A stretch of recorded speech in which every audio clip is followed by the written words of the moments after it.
Good morning, it's Grandpa Butler. We're going to do the impossible today. Attempt it. We're going to do Bryce's with only four shades of orange, red, yellow. These are the four shades here. Um, but it's going to be impressionistic, so it'll be fun because we won't try and do a really good job. The sky here will have a yellow sun and some blue. And then the foreground, here's a marmot. Oh, we need some blue, some fun blue for the marmot here. So we'll mix the fun blue marmot color with ochre and red for this foreground here. And we'll see where we're at. Okay, so let's push the everything away except the sky. And if it's right there, that would be a good place for the sun. And let's see if we do start there and start there. Are those good initial fun kinds of ways to go on this? I think probably I'm feeling okay about it so far. How are you feeling? Not just about it, but about everything. I hope you're doing good these days and that you're taking some moments out to say I really appreciate life, because it's important to really appreciate life. Okay, so that's kind of starting out, setting the lines for our sky. I want to come in with a little bit of darker blue here. And then what we're going to do is finish the rest of it and then get our mister out. So darker blue follows some initial things. And so what we're going to try and do is go kind of white lines between the light blues. Now fill them in with a darker blue line. And particularly down around here are cliff tops, but everywhere. So we get a nice contrast between the oranges. It'll be the top of the Bryce Canyon. This little animal here is a marmot. It's a very cute little creature. Very, very wily. Found extensively in outdoors here in the western U.S.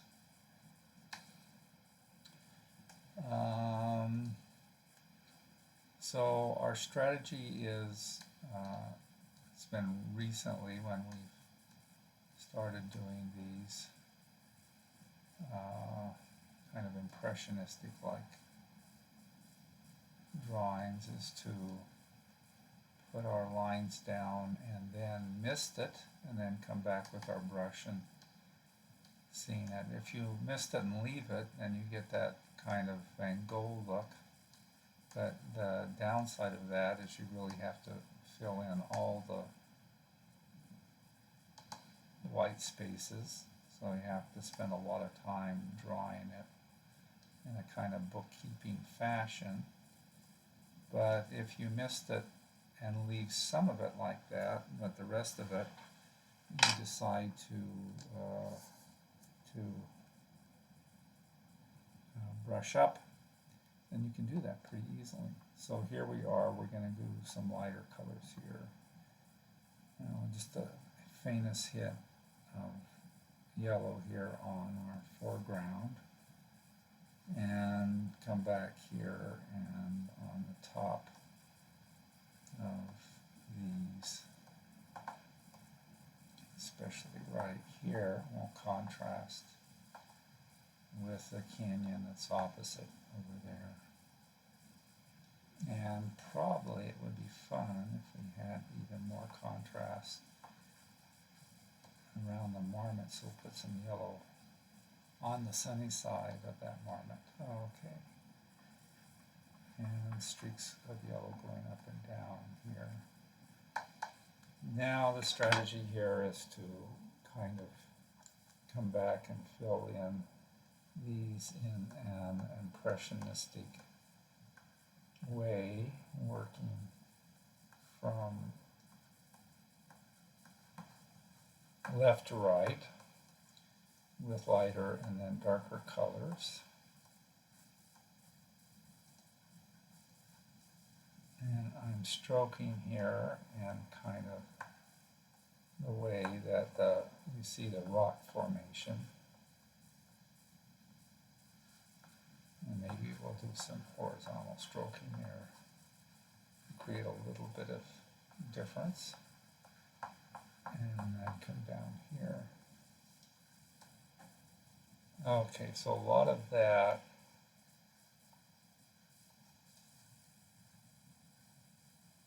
will be darker here, lighter up here. So you can see that this is kind of fun in the sense that we're just kind of coloring it like you do with a coloring book. And again, the strategy will be color and mist. And then come back and quickly stroke a few places that we think might use it.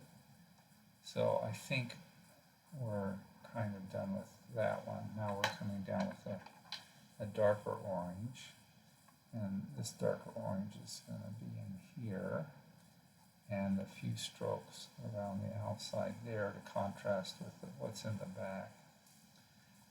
And a lot of strokes here in this shadowy area. And shadowy areas, you can get that.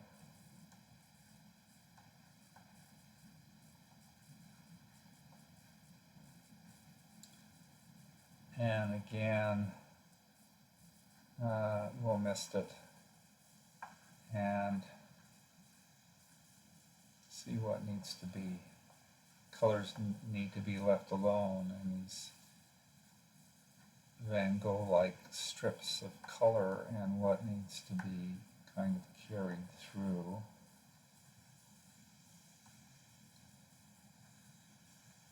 I think that should have been maybe this kind of orange here too. That's more in the sun. And this is kind of getting in the shady area.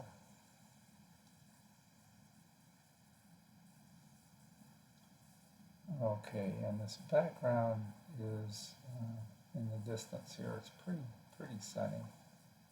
So we'll just put a few strokes in to represent different levels here.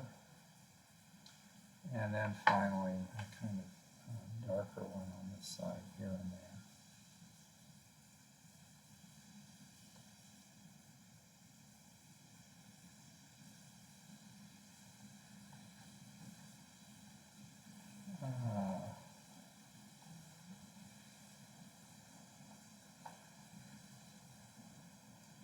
Kind of outline some of that stuff here. Darker darks against the brighter brights. Okay. So I think we're done on that side. Now on the other side, we want to go with our two kind of dark things. So what I'm going to do is just follow these lines here down for time's sake. And for the sake of having a lot of fun together.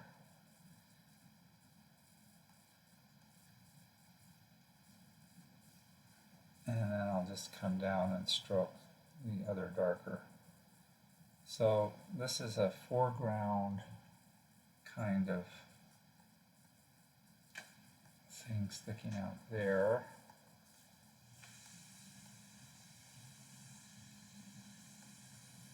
So we're coming into here. This is where it comes into kind of the canyon bottom here. And these are supposed to be big rocks. Grandpa does not aspire to be an artist.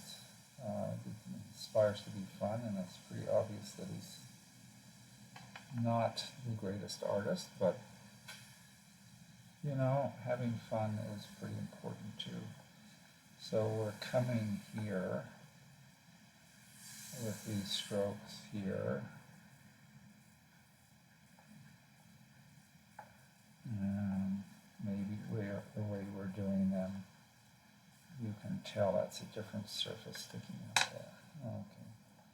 Now we're coming back here with our other orange, and what we're planning to do, this kind of darker orange, but not the darkest of oranges, is just create the impression here of Bryce Canyon structures. And I think we're almost done with that. So we have our marmot in front. If I forget, remind me to put a little bit of blue in him. And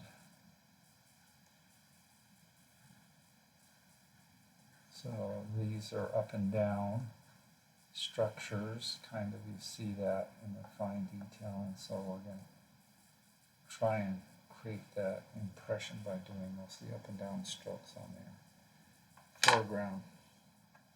Foreground, the marmot here is on a ledge opposite those Bryce Canyon structures you see before you. And so this is mostly ochre, and so we're just going to come down and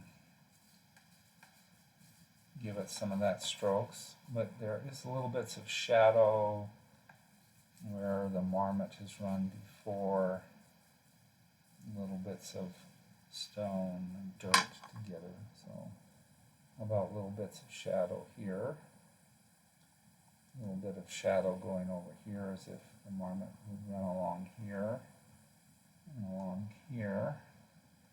Maybe he was searching for a lizard here. I don't know what marmots eat. Probably something pretty healthy, right? They have that wonderful line of outdoor clothing that they have, so you know something about good taste.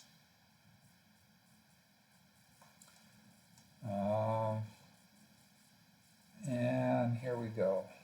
So finally, let's get the marmot itself in here, and we'll come along on the outline here.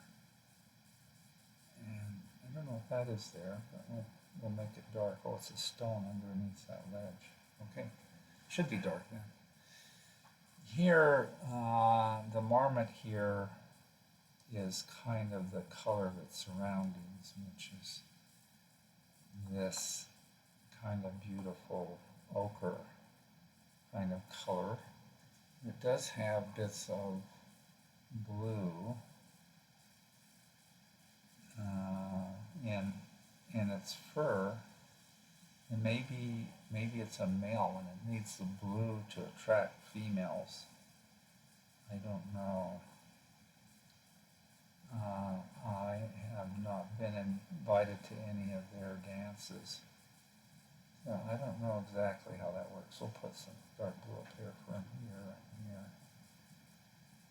Okay, and maybe a touch of yellow here when it mixes here with the blues and stuff. Might be kind of fun. We'll find out. And we'll make the little paws here this kind of crimson color. And there. Okay. Well, crazy, but you know. So we have our mister here. So the strategy here has been the last couple of days is to mist it on these impressionistic works of art. And then while the water's still fresh there, get our paintbrush out. Any kind of watercolor brush will do. And go along here,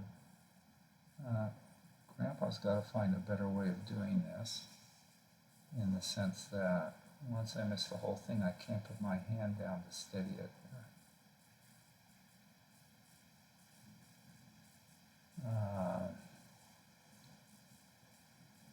So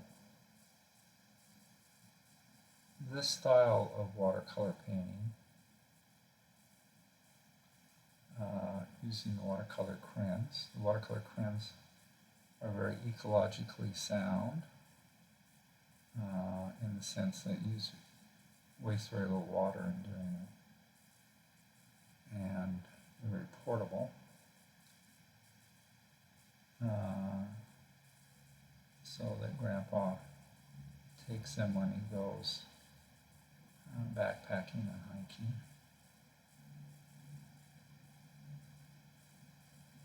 And they allow you to sit down and work on things, plein air, without the easel and those other things.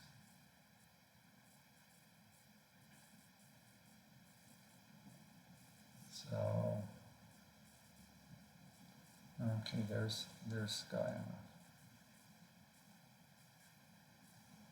Okay, let's do Marmot while he's still there. And the question is, will he show up enough? I think so. Okay, let's do the left to right, going in the canyons here.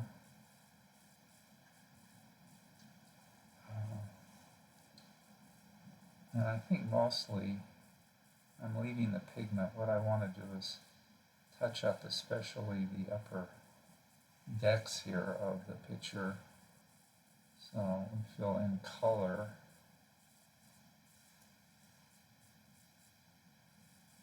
On our things out to the little lines that we did beforehand. So Grandpa has been doing these ink and watercolor crayon pictures. Started in May 2021, and recently just started this sort of trying the mist, trying the different formulations to get a more impressionistic look. Our initial focus was to get just a marmot in there and everything else in the background, just to stroke it into place. But this is fun too. And daughter-in-laws suggest that it might be fun at some point if their grandkids had something to look at when they ever took up art in this kind of way. They are amazing artists already in their own ways, and I don't know that any of them will ever be watercolor art types, but if they are, we thought we'd put this resource up online in case they ever wanted to look at it. And they requested that I do so. So glad to do so. You can see one of the ways that Grandpa has fun. Okay, so notice I'm stroking the way I put the pigment down here. And finally, so I'm glancing over at our marmot and wondering, does he stand out enough? I think mostly yes. Well, it's still a little bit wet. I guess we could just touch up his ears or something. And maybe just coat up here with a little bit of blue.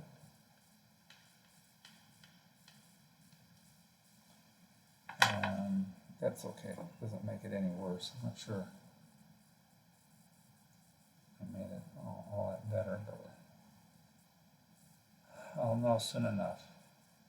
the American Marmot Society of Picture and Justice will, I'm sure, serve me within 24 hours if it feels like I've insulted the species with this painting.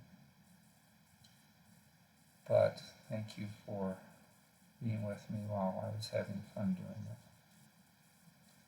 So you can see that this is pretty easy stuff, pretty flexible. What we're trying to do is make it colorful as well here. And I think that's probably colorful enough. Thanks a lot. I love you tons. Have a great day. Bye-bye.